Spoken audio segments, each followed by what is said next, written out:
Cobre direitinho, sabe? Vamos dormir que amanhã cedo a gente vai brincar muito, muitão.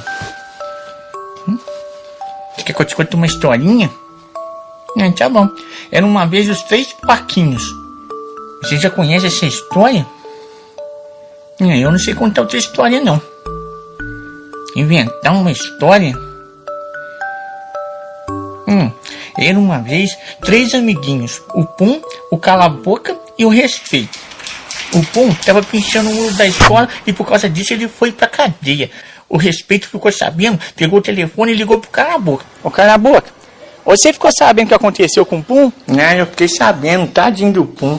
Ô Respeito, vamos lá na delegacia agora conversar com o delegado. Aí eles foram lá pra cadeia. Quando eles chegaram na frente da cadeia, o Respeito falou assim: Aí o Cala-Boca, acho que eu não vou entrar nesse trem não, senhor. o Respeito, você deixa de ser medroso? Anda, vamos lá conversar com o delegado. Não, nem é medo não, senhor. É meu assim, vai lá você conversar com o delegado. Pode ficar tranquilo, eu não vou arredar o pé daqui.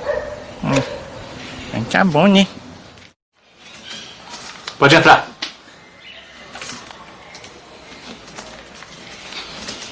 Qual que é o seu nome? Cala a boca. Ô rapaz, como que tu entra na minha delegacia e me manda calar a boca? Cadê o respeito? Tá lá fora. Eu tô achando que você veio aqui pra ser preso, né? Não é nada disso, eu vim soltar o Pum. Ô, Bigorna, vou prender esse rapaz.